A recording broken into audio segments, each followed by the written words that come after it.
I'd say that was a pretty exciting time. I think it went from uncertainty at the end of '84 to people being really excited when they found out that Jack had leased the racetrack and the Stafford team was coming down to take the place over. It was a big sigh of relief. It was a surprise in a way because the Arutes were so committed to Stafford. That was their baby.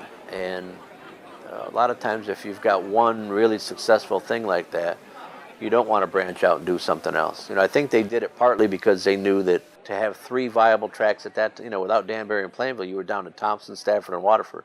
Well, if you lose one, now you're down to two. I think the Arutes knew that there was strength in numbers, whether you ran the track or not. And if nobody else was going to run it, or if there was a chance nobody else was going to run it, that maybe they ought to jump in and do something.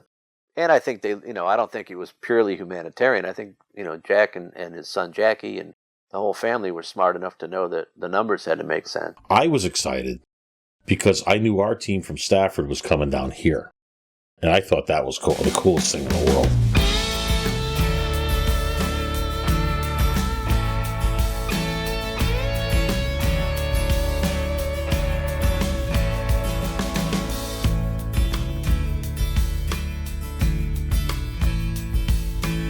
Jack Arute must have felt pretty highly of him if he was moving him up through the ranks of helping him promote the events.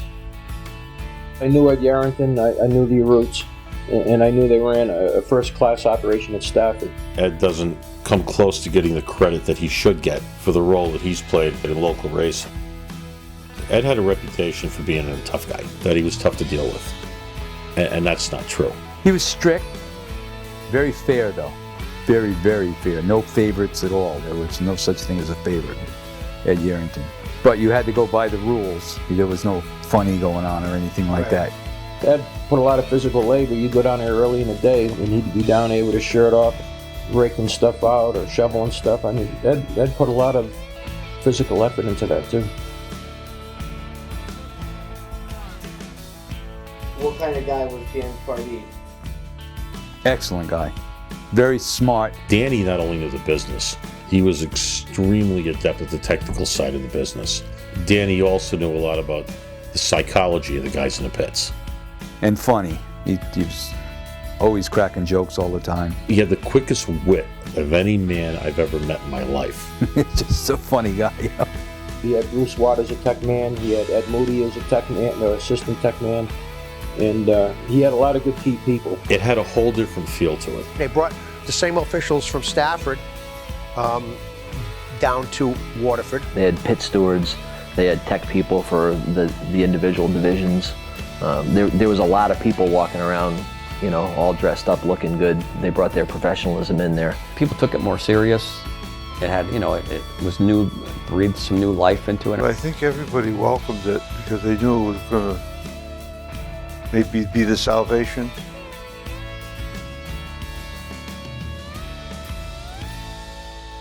With Stafford came the NASCAR sanction. I think the branding, the NASCAR brand actually brings fans in. Because the other guys like Dick Williams had Coastal Racing and White House had Independent Racing and then you had United Racing. There was no real, unless you were a big fan and knew, but to a casual person on the street and they go, oh, NASCAR, okay, I heard of that. I don't know if they're disappointed and they go there and Richard Petty isn't there, but because I don't know that. But there's a positive side to having NASCAR sanctioning your racetrack.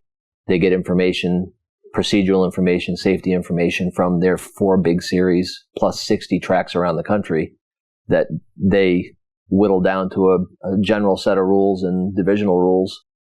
From a safety point of view, they're getting a lot of feedback, and obviously it can help your individual racetrack program. But from a competitor point of view, other than bragging that you have, you're racing for a NASCAR racetrack, I don't know. Well, at the time, I didn't think it was anything that we needed. It was just another expense, buying the NASCAR license. It doesn't bring everything that, they say as far as for the competitors and the car owners and stuff. I was in favor of it, and in looking in hindsight, it's nothing but good. NASCAR brings a fan base, they bring cars, they bring money. When Winston was involved with NASCAR, there were a lot of incentives, there were a lot of perks, there was a lot of assistance from Winston. If you were a NASCAR sanctioned racetrack, you got a scoreboard. That's how that worked. Winston paid for scoreboards at all tracks. They'd paint, too. One thing you got back then with a NASCAR sanction were buckets and buckets and buckets of red, yellow, and white paint. They would give you paint and stuff to paint. As long as it's red and white, in the motif of a Winston pack, they would supply you with the paint to paint the walls. They would paint all the handicapper booths and the concession stands and the parking lots. Everything was painted red, white, and yellow. So the place had a different look when it opened for that season. They spruced the track up and did what they could. It was because of Winston, the series sponsor. There was a big influx of cash, so to speak, that helped the racetrack. And a place like Waterford, it really helped spiff it up. I think there was just a little bit of confusion when the Arutes were there, because it was like, is this a long-term thing, a short-term thing? Are they serious about this? Did you think that they were going to buy the track? Yeah, there was talk, Ed Yerrington had said it, Danny Pardee had said it, they were in negotiations to buy the track.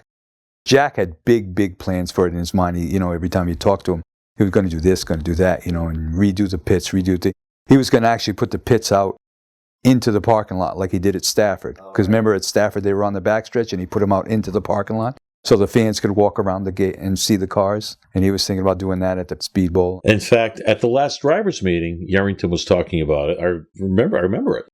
And he said, we're going to be opening on such and such a date in '88. Rumor was that they were going to buy the place, and then that didn't happen, and the quarterweight stepped up in some fashion. This lawyer by the name of John Holstein from Mystic was also involved in it, and I think he was kind of the silent partner. And he put together the consortium to, with Holstein and company, that they did buy the place. Spent a lot of bucks putting it together, and it was worth it. That was a real shocker. All of us expected Ed and his team and Jack to be back, for '88. And even Harvey had told me, he said one time we were sitting there and he goes, I would have liked to seen the Arutes get it because the place would have really went somewhere, I think.